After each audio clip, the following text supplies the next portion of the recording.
the wild. I think so far this year we've released over 100. Wow. Our last one was 25 birds. Yeah, we do a few releases a year. And a really cool part about the process is that it gives us an opportunity to assist these animals, because the majority of them come in, with injuries that can be traced back to human causes, essentially. Not that humans are directly attacking them, but, birds fly in the windows and they get hurt. They eat rats that have been poisoned and they get hurt that way. They ingest lead. They get killed by house cats that are let outside. There's a million different things that affect them. And so we get them at all different stages. They get treated by a veterinarian and then make it to us for rehabilitation. We spend a lot of time essentially getting them back to the point where they can survive on their own in the wild and eventually release them. And what we've learned over that time is that a big portion of that is the more we can educate and help out the community and live, kind of coincide with these animals, the less will come into our center, which hopefully is the end goal, right? We won't have to rehabilitate any birds. Probably would never happen, but it would be nice if we get there one day. And so we have quite a few birds that are non-releasable. Essentially, it's been determined that if we release them, they would not survive on their own. And it could be for a number of different reasons. Their previous injuries, they might have healed from them, but they can no longer hunt. And raptors, they have to hunt to survive and eat. So without that, they won't be able to survive. And the other thing is that, if they come into human contact really early on in their life, they can become way too acclimated with people. And then, at the same time, they can't be released. That way they can be imprinted on people, which is a few of our ambassadors here as well. So we're going to start with one of our owls here. He's about 10 years old. I'll give Kat a second to bring him out. Is it okay to take pictures? Please, yeah. Do the lights bother them? No, not at all. All these birds have been educational ambassadors for multiple years now, so they're pretty familiar with the process. And if you take pictures, just get Cass and I's good sides. That's the ones we have. I don't think the birds have any bad sides, so you're pretty lucky to get that. Well, that was Big Bird. Yeah. This is one of our biggest that we break. Yeah. So Tweak is a 10-year-old male great horned owl. These are one of the more common owls in the U.S. and especially in California. I think by the number, there are probably more barn owls, but great horns probably outlive them. So there's probably more older great horned owls. And owls are so iconic throughout time, right? They're involved in mythology and religion and all sorts of different things. And really a big part of that is their huge, looking away from us, but it's big eyes, right? These huge eyes that actually take up the majority of his skull. So when we want to look at something, we can move our eyeballs left and right and up and down inside our head. Owls can't do that. Their eyes are actually kind of tubular shaped and sit so far in the skull that they're fixated. So the only way they can look at something is by turning their whole head, which is how they're able to turn their head pretty close all the way around, about 270 degrees. They can't even do this at all to. Not really. They have something called the sclera. It's like a piece of tissue around the eye that can flex, but that does not allow for lateral movement at all. And so their focus point is about 3 feet in front of them. Closer to that, he doesn't have great ear sight, but beyond that, his vision's essentially fixed right here at his focal point. Yeah, owls actually, you'll see as he comes around, they actually kind of have whiskers, which function very similar to a cat's whiskers, to let them kind of know it's right on their face. Functions differently than cats, but cats' whiskers are the same width as their skeletons, that way they know if they fit through a thing. Theirs is just, is there something near my face? I don't know. And as big as their eyes are and as cool as they are to look at, that's really not the owl's superpower. The owl operates the world by sound. They have incredibly sensitive hearing, and beyond that, they're very good at processing the sound they hear. The part of the brain that processes sound is called the medulla, and owls have a much larger medulla than other birds. And so the best way I can describe it is if you ever parked your car in a big parking lot, kind of lost it and gone out there and then you can kind of locate it. With an owl, they can essentially locate both longitudinally and laterally the sound as soon as they hear it. So it's a very instant process. They can even hear mice underneath snow. So their hearing is incredibly sensitive. And even with Tweak here, if you look closely around his eyes, you'll notice it's kind of dish shaped. And so those feathers act just like that. They capture sound and funnel it into his ear canal through the ear. And the other really, I think, special thing about owls is the way that they fly. They're not super active flyers. They really only fly when they need or have to, whether that's to hunt, whether it's chase off, an intruder, or find a mate, do anything like that, protect their territory. But the reason the way they fly is so cool is because it's almost completely silent. On the leading edge or the trailing edge of their wing feathers, there's a serration along the edge of the feather that diffuses sound as they fly. And then the soft downy feathers on the back of the wing absorb that sound as well. So when an owl swoops down, its prey doesn't really hear it coming. And the running theory among biologists, they're not sure if it actually assists in the owl hearing its prey or maybe both, the prey not hearing the owl coming as well. How about sound? Do they make a sound at dusk or at nighttime? They do, yeah. So there are a few different sounds that owls make. And in Southern California, if you hear an owl hoot, it's a great horned owl. These are really the only hooting owls in Southern California. But they do make other sounds. They make kind of like I don't even really know how to describe it, like a kind of a whining, growling type sound. Usually the young will be doing that when they're begging for food. As they grow up, they'll learn to vocalize and copy the hoots of their parents. And owls actually have kind of a distinct hoot pattern that they take from their parents. So it's not always incredibly consistent. There's tiny inflections that they'll adopt and imprint from their parents. And then there's Queen, who doesn't. Yeah, and then I've never heard that bird hoot. I have one. Yes, sir. What is the purpose of that? I live up in, well, we have lived up in Monrovia, and we hear, it's just like they're calling to know each other, where each other is that correct? That is exactly what they're doing. So a lot of times what you're hearing is two mates or two potential mates talking to each other, and they're both letting each other know their location. So they can find each other, and like it can also be like, hey, I'm over here doing my thing type of thing. Once the young get older, they'll start hooting and vocalizing as well, and then it really becomes this cacophony of sound where they're going back and forth and back and forth. And then around spring they tend to stop hooting a little bit, but pick it back up in winter. We have one that lands on our chimney. Uh-huh. We will hoot back and forth. That's awesome. That's great. Yeah. I think we have some owl nest boxes in Garber Regional Park. Uh-huh. Are you aware of those? Are they big enough for these kind of birds? I'm not specifically aware of those. So great horned owls do not make their own nests, but they typically won't nest inside a cavity. They'll hit like a ledge or cliff edge of a building, something like that. Many owls are cavity nesters. In Southern California, the western screech owl is probably the most prominent, and they're really small, and they'll adopt any sort of cavity that they can fit in. Barn owls. Barn owls as well, yes, definitely barn owls. Yeah. We've had screech owls in our nest box. Oh, cool. It's kind of interesting how nature worked it out, because the owls nest a little bit earlier than the passenger, and so there's like this maybe a little bit of a coordination where they can use both focusing spot. And these owls, the great horns, are really the apex predators of the raptors. Golden eagles and bald eagles are bigger than them, but they typically operate in different time slots, so they don't see each other a lot. The great horned owl is primarily the largest owl. If it sees a barn owl or another owl, it can very easily kill it. Sometimes they'll do that, whether for food or just defending their territory. What's their favorite food? No, not Jack. Their favorite food is mice, rats, and gophers.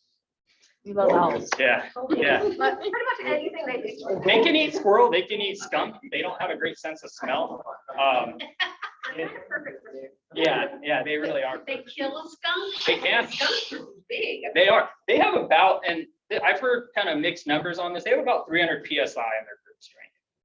So they have pretty short length toes, which allows them to get more leverage. When they lock onto something, it's probably not getting away from them. It's done. Not without a fight. Yeah. They may not eat all of the skunk, right? Like with mice and rats, those just go down the hatch. They don't really pick them apart. Bigger prey, they'll consume it a little bit more. What do you feed them? We feed them day-old chicks.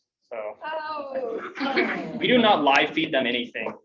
They all get food that's been frozen and then re-thawed for two reasons. One, if we put live food in their enclosures, it would probably escape before they got hungry or interested enough in it. And then the other reason is live prey can bite back. And although it's not a huge risk with this type of situation, we just don't want it. One of the other things we have to consider is our birds are either in rehab to get better, so they might not have the strength to hunt. They also did not evolve with walls to hunt in. And some of our birds that are like our education birds, they aren't releasable typically because they cannot hunt. So like he has severe brain damage. He has no idea how hunting works. So if we put live chicks in there, and just, oh, have fun, just stare at it, like, who's supposed to be dead? What is it? Yeah, you'd probably be scared of it. Yeah, Stay away from rats. yeah, So, What's he doing now? he's panting. yeah. What? He's panting. It's called a gular flutter, and so they don't sweat, and so just like a dog, it helps with thermoregulation and that sort of thing. There's also, you'll notice he has like a big white patch on his throat too. There's some theories about like it being a display as well, that it pulses. So it looks more threatening and that kind of stuff. He doesn't know to be threatening. He has, again, severe brain damage. It's a little warm. It's a little bit like, I'm in a new space. What's going on? How fast can they fly?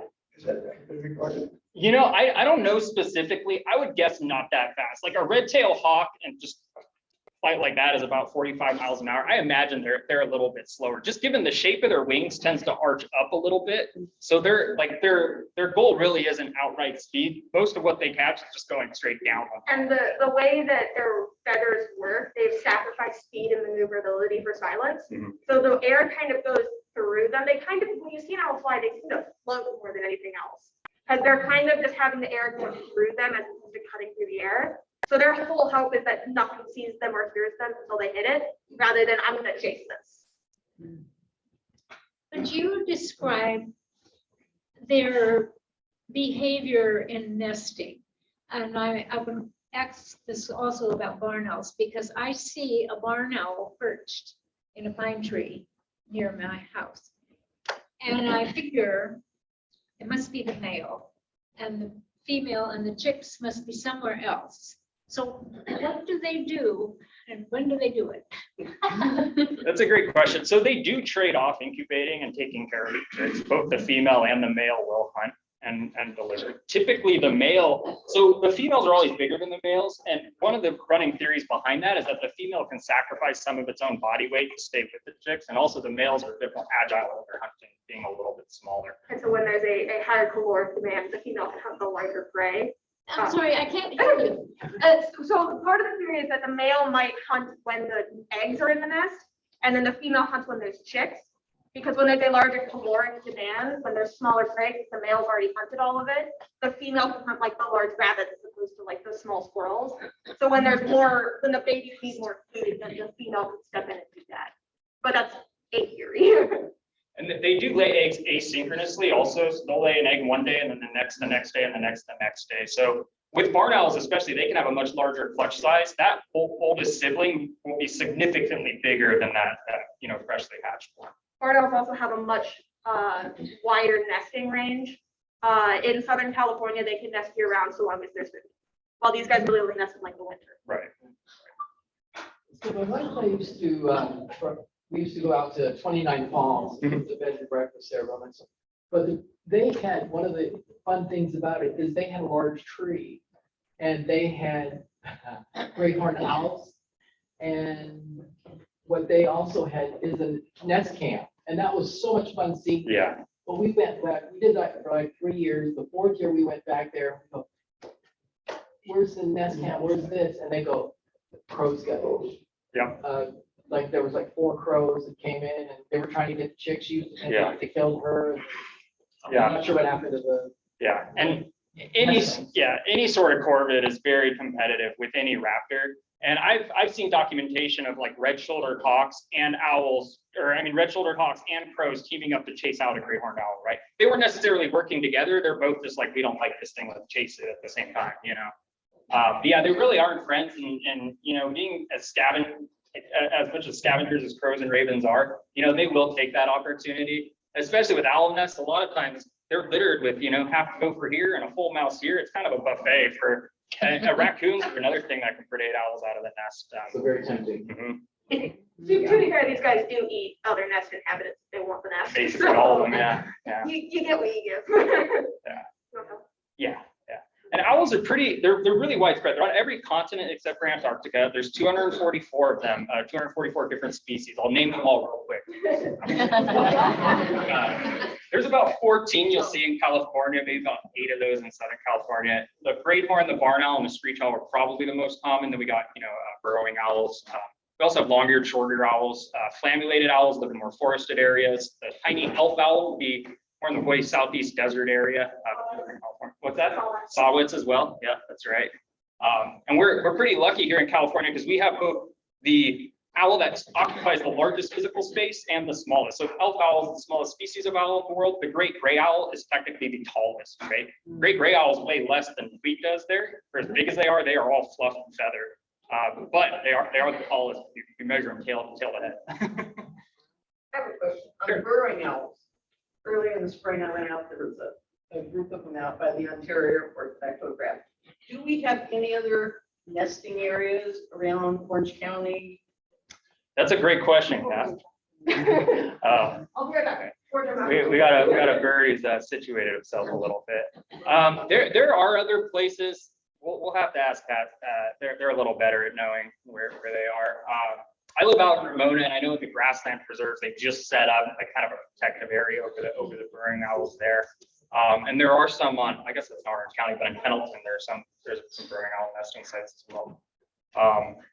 Can people go to where this area is in Ramona to see the? Yes and no. You can get within about 100 feet of it. It is like the actual nest site's off trail, and you're not allowed to leave the trail in that preserve. But it's reasonably close, and if you go at the right time of day with binoculars, like it's real easy to see them. It's at the Grasslands Preserve. Went down to Salton Sea a few months ago, and you're just driving down the road, there's a dirt right here, and they're just 10 feet out the window. Yeah, And that's so cool. That's where they were over in Ontario Airport. Yeah. They were literally, their burrow was literally within 14 inches of a curve. Yeah, Yeah. kind of to their detriment. Burrowing owls, in my experience, are like the least fearful of people. For some reason, they're pretty comfortable in their environment. I think a lot of that has to do with because they're on the ground so much of the time, they really get a good feel of when they need to react to something and when they don't.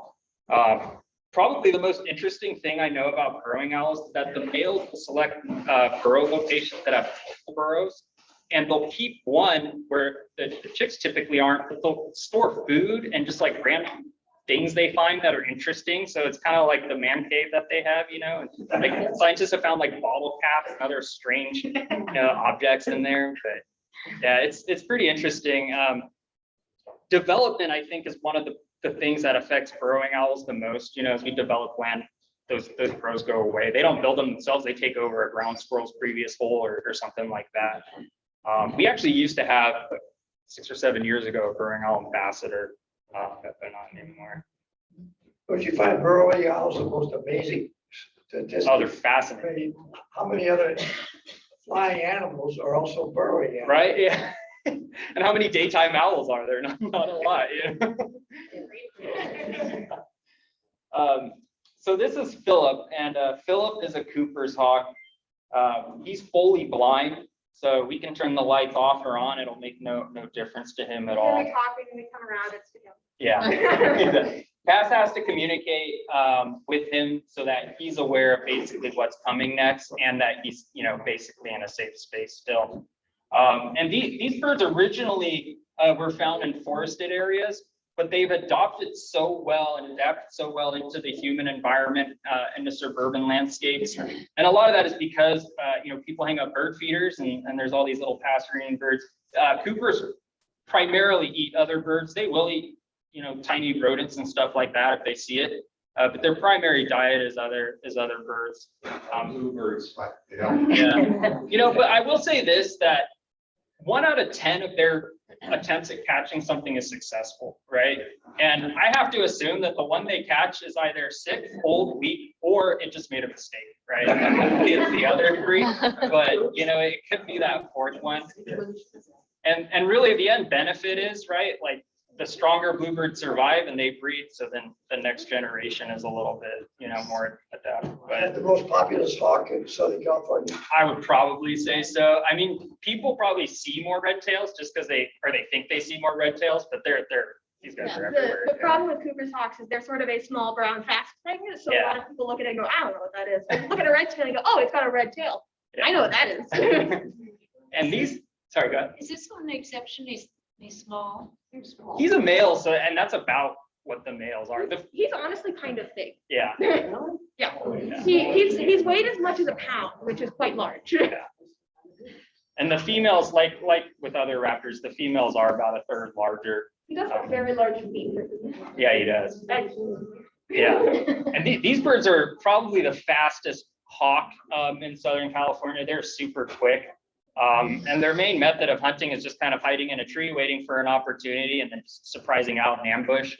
And they have real long tails. Because he's blind and can't really find perches all the time, he tends to sit on his tail sometimes, but that long tail would help them navigate and make kind of really sharp turns and stuff like that, and it assists with speed. How did he lose his eyesight? Do we know how exactly he did? The suspicion is a window strike. So one of the things that we can tell is that there's definitely some neurological component because people's are fixed. So like we talked about with tweak, they can't rotate their pupils in their socket, but they can actually independently dilate and contract them. He can't do that. His eyes, when he comes around, you'll see those pupils stay that way. They don't contract for that patient reaction to light. So there's definitely some sort of neurological component. And one of the things that we're talking very, very frequently is because birds can't see the windows, they're doing something, that bird hits the window, turns that hits the window. So we think that's likely what happened. He came in, he was very young, so he was very inexperienced at hunting. And he just unfortunately window strike is one of those really variable injuries. They sometimes just get a little dazed and then they can kind of go back. Other times it kills them on impact. He just happens to become permanently blind from it. Thank you. Yeah, we had an incident a couple of years ago. My wife and I standing out in Clark Park as a bluebird fledged from one of our boxes. And I doubt that poor bird got more than 3 foot from the box and a Cooper's hawk. Yeah. Yeah. It was damn. Right. Yeah. But that's nature. Yeah. They're pretty bold. Not literally a few weeks ago, I was visiting my mentor and we had a little kestrel on the glove, on our glove right there. We're sitting under a tree and a Cooper's hawk took a dive at it with us right there. And yeah, it is. And my thinking is that the coop probably didn't know we were there. We were just we were sitting, so we probably weren't moving a lot. And then at the last second, it realized, oh, okay, time to bail. Yeah, they are pretty bold. And like the way their brain works is really interesting. So there's like something called the flicker rate of their eye. It's how quickly your eye can take in an image and process it. We can do, I think, about 1 or 60 every second, and theirs is much higher. So they live primarily visually, and like when they see movement, they react to it. And that's how they hunt. They don't really have the opportunity to go, oh, is that food? Should I chase it? Oh, it is food. I'll chase it because it's gotten away at that point. They kind of just go for it. And then once they're close, that's when they might make the decision, well, I got to bail out or commit. I was just gonna say a fun story. Over in Cyprus, my wife went several years ago, but we had a box where they were getting ready to fledge.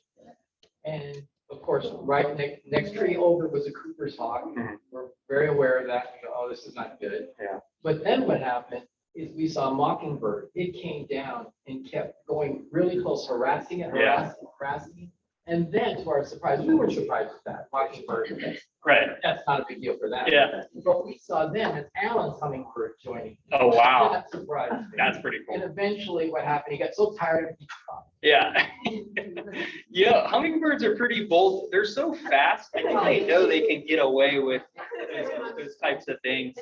And you're right, mockingbirds they'll harass coops and red shoulders and them all. Red shoulders are a little bit bigger than coops and are a little bit more, they have a little bit more variety in their prey. But yeah, that's crazy. I learned something pretty interesting I didn't know before, because like coops, the owls, they don't have a great sense of smell. To my knowledge, previously, only really turkey vultures and other types of vultures had a good sense of smell, but I actually found out that hummingbirds have a good sense of smell actually too. They smell for insects inside pollen plants and stuff like that. How about for the nectar? It's just to detect if there's insects before they get them. At least that's what I read. So, Oh, yeah. Maybe that's they go to flower, but it Yeah. seems like they just go to every flower anyway. Right. Yeah. Now,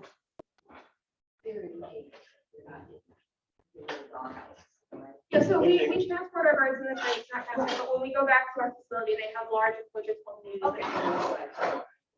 He's in a smaller enclosure than a bird of comparable size would normally be in because he's blind. But he's able to navigate pretty well. really? it's kind of fun showing up and seeing him on the top perch and thinking like, wow, he made his way up there. He's actually pretty good at flying to it now. He has a ramp, but He kind of knows where it is. yeah, Which is very fun. yeah. It makes it easier than when you're trying to go in there and clean and he decides he wants to go up and then he lands on you and you're like, that's not it. Yeah, I've got another one. I think it's pretty obvious, but I'll ask it anyway. no such thing as good. Is, I remember, if he's blind, Mhm. he would not survive out in the wild very long. No way. Yeah. It's You would starve to death. Yeah, it's actually usually a federal requirement that you euthanize blind birds unless you can prove to the government on your education license that you can provide them with a life that allows them to thrive. He just happens to adapt to it very, very well. There's two modes that a blind bird can activate in. They can either go, oh, I'm just gonna die all the time, or what he does, he just kind of goes, I guess this might as well happen. I don't know what's going on, sure. I'm either gonna die or I'm not. Who cares? Coopers are typically in captivity, especially pretty high strung. So you don't see a lot of them as birds for that reason. So it kind of worked out here that he's blind. He doesn't have a lot of that fear response that he otherwise would. And with the red shoulders being a little bit bigger, the sharp shin hawks we have here in Southern California also are a little bit smaller, but look fairly simple. There's a couple different- Smaller, rounder. Smaller rounder. A lot bigger when they zoom over my head. Oh, yeah. They can't see through behind my house, and Right. when they come down, they must be used to me. They come down, they'll fly within a couple of feet of me as they're, everything in my yard disintegrates. We've had some, they occasionally mob us like the crows do, and we've actually had issues with hitting the back of the head by wild goose trying to get rid of the red tail kid. And the crows definitely do, keep these guys in check in my neighborhood. Yeah. They'll, 100 of them will come in and just keep these guys in their tree. Yeah. And we've had birds come in that have a single eye or like they have damage to one eye. And that's really where it gets tricky if they can be released or not. Because there are one-eyed raptors out there living and thriving, right? But they're pretty unique in that sense. They're at a significant disadvantage. For example, yeah, it really depends on the species. We have a peregrine as an education bird. We don't have her with us today, but that was an example of a bird that we had someone determine, they tried flying her and hunting her and seeing how she would perform and realized like it was too much of a handicap for her. So. What she has. Yeah, we like to even, like, if there's a possibility that they could do well or even just okay in the wild, we try to do that first. But if they're not gonna survive, like Penny, our character, she won't survive in the wild if we try to let her go. She's not even like she'll survive less well, she just will not survive. Because we want to make sure these birds are getting in the wild. This is the last resort. We don't want them to be this comfortable with humans if they don't have to be. Maybe you mentioned this already, but I didn't hear it. How does he locate his food inside the mew? So, like I mentioned, he's in a smaller enclosure than a bird of comparable size would normally be in, so that way he's more likely to run into things like his food and his water. We've tried to generally keep his food like either all on the same perch or in a pile near his perch, so we can find it. He spends a lot of time like kind of wandering around and that kind of stuff. He'll walk around and tap things with his beak and that kind of stuff. So he's pretty good at finding it, and he still does have that like keeper's brain of I'm just going to try and attack it first because I don't know what it is. So if you find something soft and squishy, whether it's your hand or his food, he'll try and grab it. And sometimes so. Another one, I'm sorry. As far as the Cooper's hawk and the American kestrel, they hunt in the same territories. What's the interplay with them? So these guys would eat a kestrel for sure if they had the opportunity to. Yeah.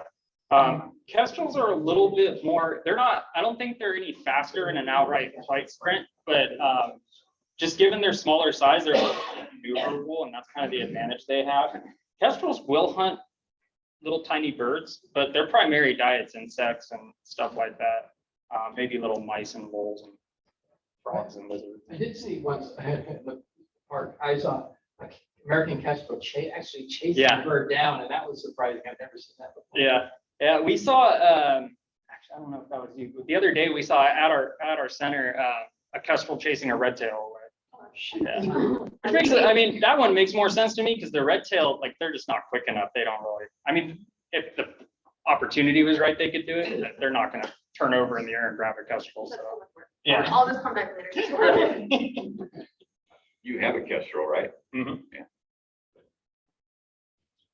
Yeah, should we switch them out?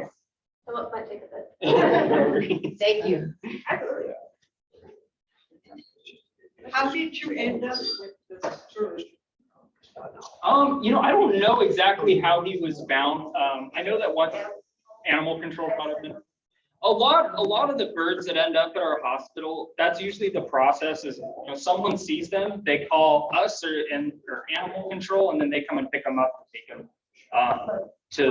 How did you determine that he was fine? Well, the funny thing is like, I've seen birds that are like partially blind or like they just have deterred vision, and it's like they react so much to the stuff around him. He does not react. He only reacts to sound. And like being a Cooper's hawk, he would 100% be responsive to everything, every movement he saw. I work with it so much, it's weird when I work with birds. Yeah. Yeah. I'm like, what are they doing? Oh, they're looking at stuff. Yeah. And so, I mean, like he might have very small amount of light that he's able to see. I would imagine if it's anything that fits, oh, this is slightly darker than it is lighter right now, and that's really As far as I'm aware, he has absolutely no vision, like this right in front of his face. No idea. yeah. The only reason he never reacts to is. Let's just make sure they have too much stuff out of there. Are birds of prey also vulnerable to West Nile They are. virus? Yes. Are they what? Vulnerable to West Nile virus West Nile and avian influenza as well. and avian. We're actually going to be vaccinated against West Nile, hopefully. Yeah. Oh, okay, so there is a vaccine for your ambassadors. Yeah, and then, there's a few different types of diseases and infections. Probably the most, I don't want to say common, but like if a bird does get sick, it's probably aspergillosis, which is like a respiratory infection. Yeah. Another thing that can happen is bumblefoot. If they get a sore on the bottom of their foot, they spend all their time on their feet, or at least 95% of the day. So if they get a sore, it's just going to keep kind of getting irritated and infected.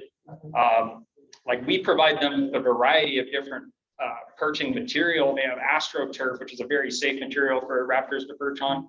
The substrate in their enclosures is gravel. So having that soft and then hard it keeps their feet tough and also won't injure it. And then they also have like there's different kinds of AstroTurf, like really thick stuff and really kind of softer stuff. And that kind of helps with that. Yeah, speaking of kestrels, yeah, these are the smallest falcons in North America. The males are even smaller than that. I think she's like 110 grams, maybe more, 120 probably. She's about a fourth of a pound. I've seen males weigh as low as 68 grams. What is it called? I'm sorry. An American kestrel.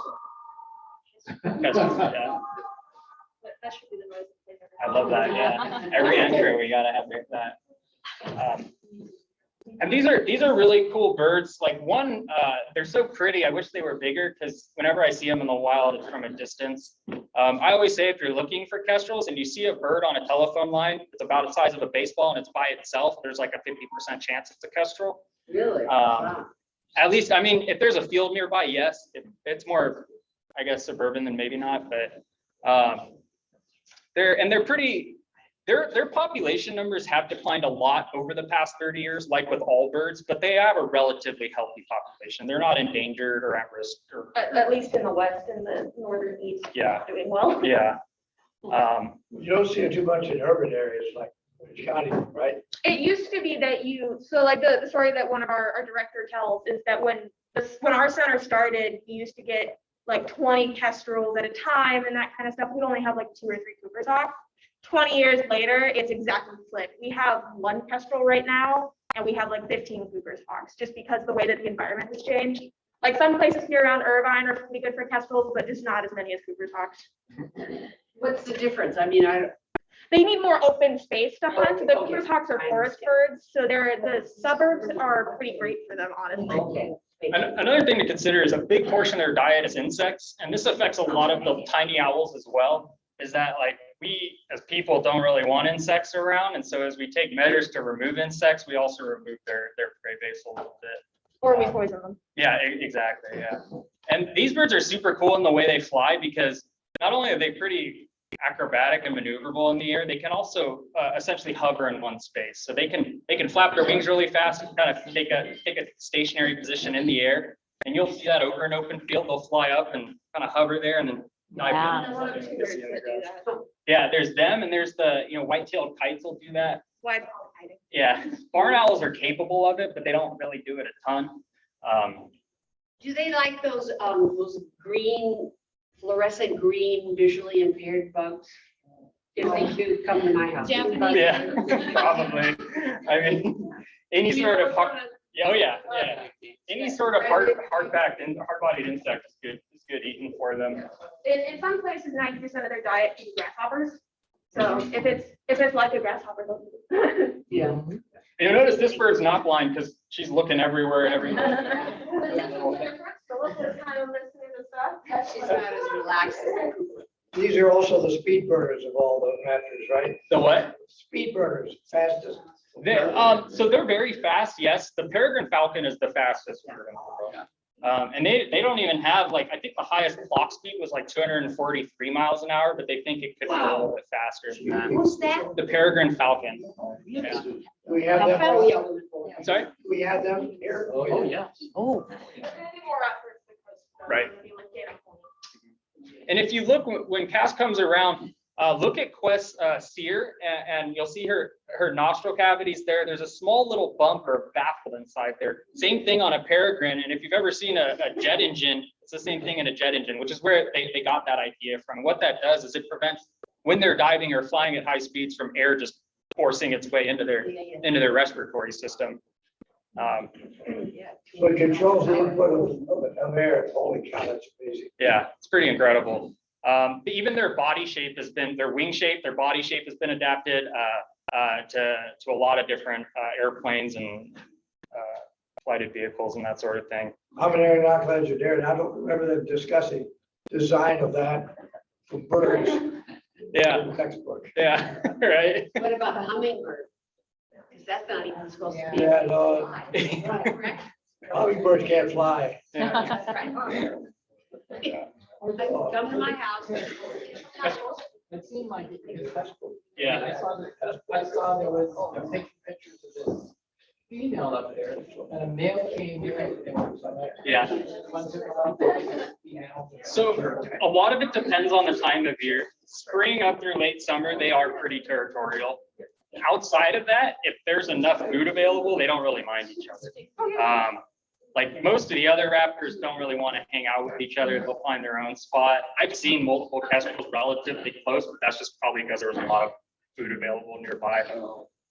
And what's interesting about how kestrels select kind of their mating partner and stuff is, like, most raptors are fairly monogamous. They'll keep the same mate as long until something interrupts that. It dies, they find a better one. With kestrels, a lot of it has to do with the nesting site. So the females select their mate based on the nesting site, and if they find a better nesting site that has a different mate, they're like, okay, sure. And I've even read that, like, two different males were feeding or supplying food to the same female in its box, right? She's not going to complain. She's like, all right, yeah, just keep it coming. Do the males sit on the nest at all? Or? They do. Okay, they can. They do. Yeah. Yeah, they'll incubate the eggs. They'll feed the chicks as well. A little bit, like, differently than, I guess, the females, because the females typically will incubate, like, eggs longer than the males. But the males can incubate the eggs also. And bluebirds, there's a tale about the male bluebird was living in this meadow, and a female golden nest went into the meadow.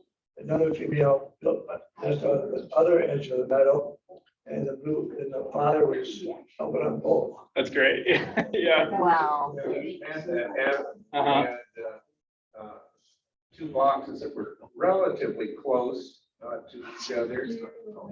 And we lost one of the males. And we figured, okay, that's it.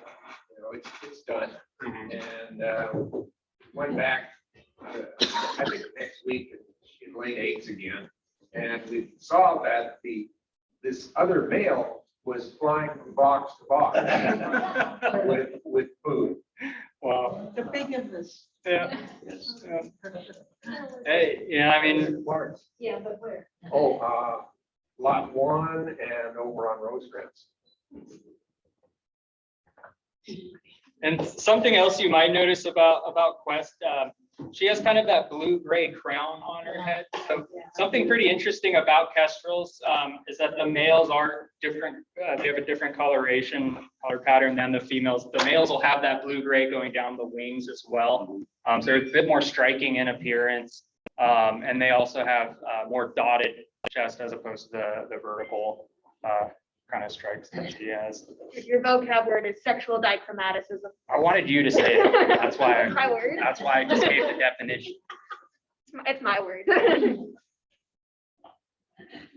And you see the little kind of the dark stripes coming down under her eyes. So those are called mallard stripes. And the theory is that they help kind of deflect sunlight when they're flying. Very similar to like a football player, but put the black stripes underneath. Kestrels also have on the back of her neck, you'll see she's got those 2 black spots. Those are false eyes.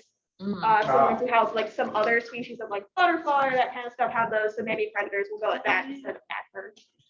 Or think there's something bigger and scarier with her. Yeah. Will this bird be released? No, she's imprinted on people. She has she never really learned to hunt on her own. So we're not sure if she would if she was released, if she would probably just starve to death waiting for food. You And probably go bother a person about it. well, that's exactly it. She would end up in people care, which is not ideal if they don't have. Yeah. Yeah. That sounds like a perfect activity for them.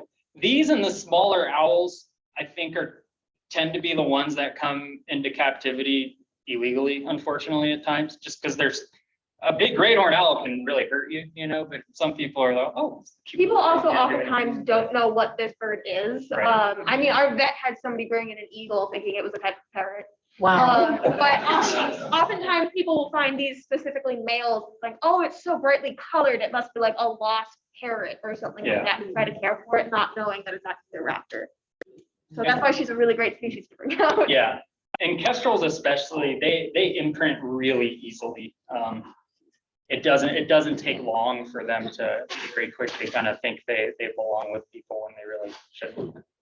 As you're caring for them, do you let them see you or do you wear any sort of covering? Nope, go in there just like we are. The education birds, at that point, if they've been determined to be an education bird, we want them to be comfortable with us. The trade-off with the rehab birds is we kind of want them to not like us. So if we come in and we're doing scary stuff and we look like people, then that's great. They don't want us anymore. And it's different with like, you'll see when like San Diego Zoo is raising California condors, they'll have puppets that they use to feed the babies. So that way they avoid imprinting. You don't necessarily usually do. We might use a surrogate parent, so a bird that isn't releasable, that's of the same species, to feed that bird instead of like us doing it. It's just harder with condors because condors are bad parents. They kind of just let the baby starve sometimes. Yeah. Great question. So what she did when she kind of puffed her off, she just roused, right? And they're basically just resettling all her feathers. And then doing the typical energetic falcon thing of flapping the wings nonstop. So much energy. Yeah, which is kind of fun. Great question. She likes us. Yeah. I think so too, yeah. You can tell we're bird people. Yeah. How long is the mating season? When is it? How long is it? Bluebirds, it's about 4 months. What is it? It's about the same for them. They'll typically start, their hormones will start going in January and February. They'll nest pretty soon after that. And typically the birds will be fledging last month up until this month even. Like there's actually a lot of late. Yeah, we've been really late this year just because of the heat. They're cavity nesters also. They are, yes, definitely. That's why we brought her. We were like, you guys are gonna see kestrels and Cooper's hawks, so. Yeah. Primary or secondary? They take their own holes or look? No. No, they find existing ones, yeah. One brood? Yeah, typically they'll just have one. Can they do it too? They can, but it's one of those things where like if the circumstances are super perfect and the birds, it's very unique if that happens. It's not, I would say it's common. I say that because I know that in captivity, these have bred multiple times. Captive bred multiple times. So is possibly the food source too? I mean, It's really prevalent, a lot of food and it's that's really how they select their nest site too, is it's like, is there a hole I can hide in? Is there a lot of activity around that I can eat? Food works. Are they in competition with woodpeckers for cavities? Yeah, and that's actually what most, if they're nesting in a tree, that's probably what they're nesting is a woodpecker hole. Same thing with like western screech owls, flammulated owls, all the little owls do the same exact thing. Or a lot of competition for holes in trees. Oh, yeah. Pretty much the only owl that will make its own nest that we have is like burrowing owls. And even then, they don't commonly dig their own holes. They'll actually, They'll modify, they'll renovate. either modify, renovate, or they'll live in harmony with the desert tortoise or the gophers or prairie dogs that dug those holes. I just heard Philip Ross. Yeah, little kestrel. How old's Wes? 5. 5 years old. On average in the wild, their lifespan at best is a year. Maybe not at best, but like on average, that's probably it. They can live, I think, into their teens, into their mid to late teens, but most of them in the wild are going to be a year, maybe 2 years, and then they don't tend to live.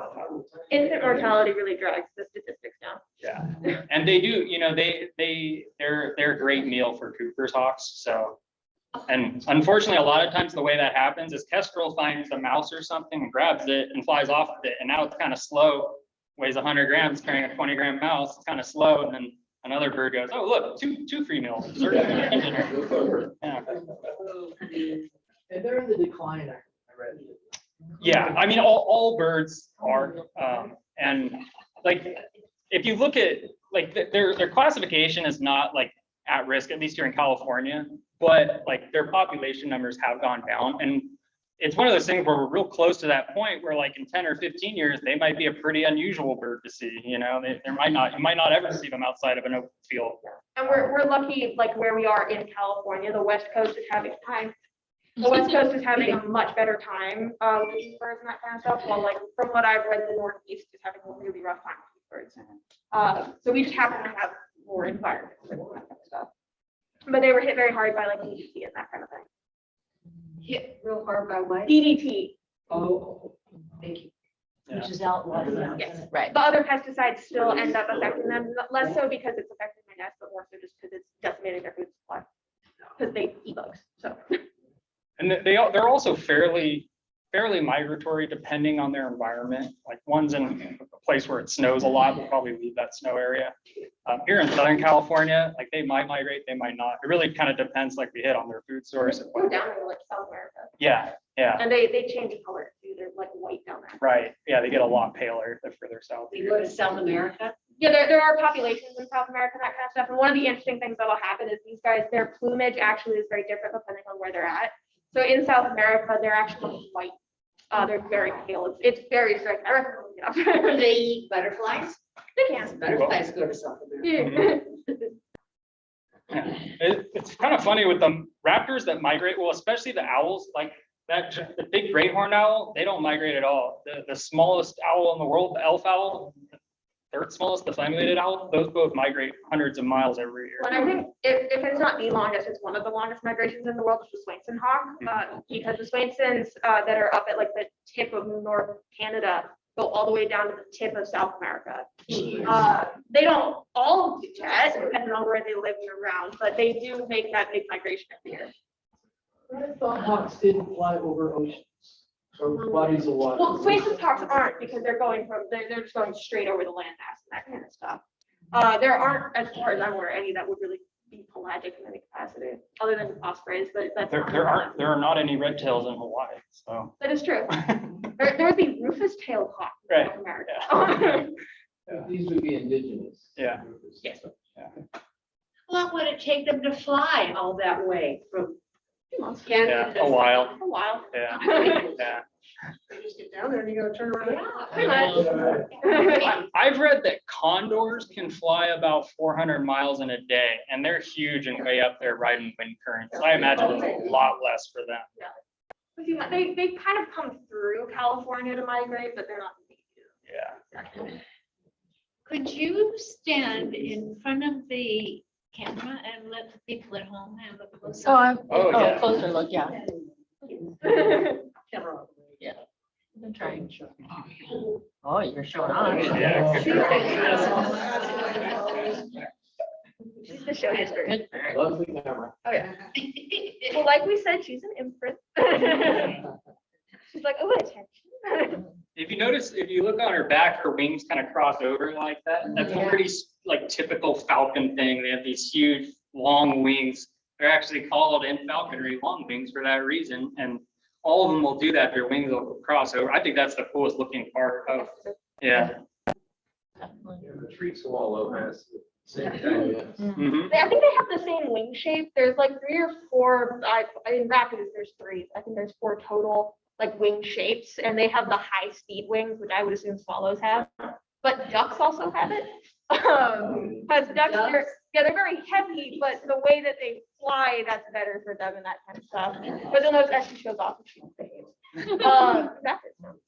Those wings, they're very long and pointed, and that's because like their second feathers are longer and more pointed to help them with that aerodynamic shape. So you'll see that she looks like a teardrop. So that way when the peregrine is like diving, it's exactly the shape it needs to be to hit those really high speeds. Good. So I'll close with a kestrel story. So I was hiking one time, and there's a lot of like Pacific oak trees and stuff like that around me, and with that acorn woodpeckers, and acorn woodpeckers live in like big familial groups, and they'll have multiple holes in a tree, and they'll all kind of go in and out of them. Well, I was hiking and I see a kestrel dive into a hole in a tree.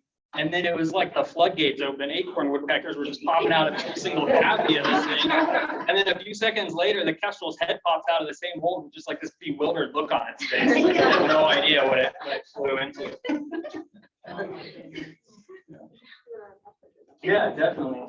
So we got some brochures, and happy to help with any other questions or anything. Stickers. I like stickers. Oh, please do. Come by Quest Lunch.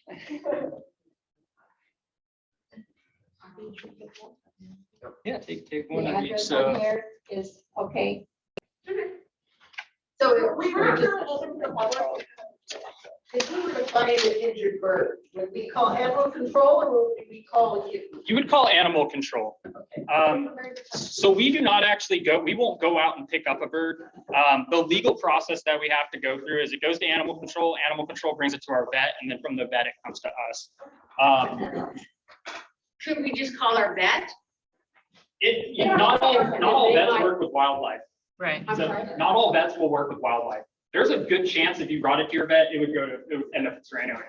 Okay. Or alternatively, they might try to help it and not have the correct skills, and then it winds up with us permanently. Yeah. Which is what happened to our Western Street child, and she was brought to the wrong facility, and someone was actually getting vibration, and she imprinted.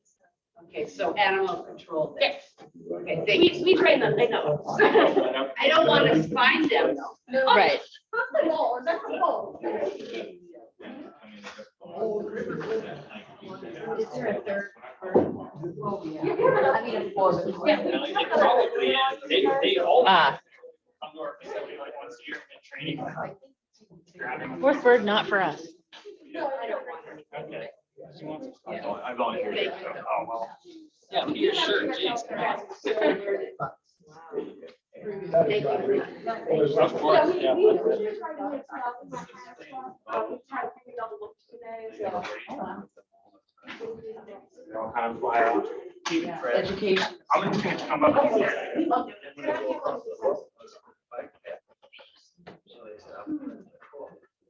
Oh, yeah. My wife. Set on brochures here. Oh, thank Yeah.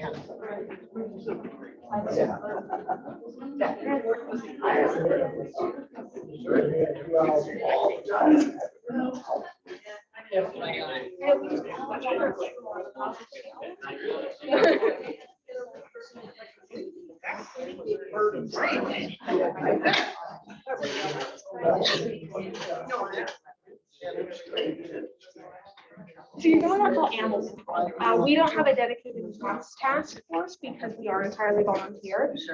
So our volunteer task force is animal control. We train them on how to pick up the bird safely, and they can actually determine if it's in or not. Because sometimes they run now, there's a lot of around, and then people think they have a lot more help than they do, and they just can't have activity for no reason.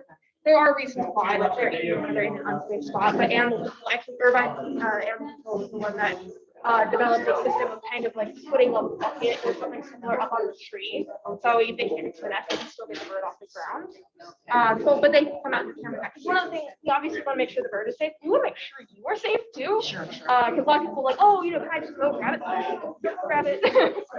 they have knives and teeth, don't touch it. I like. I guess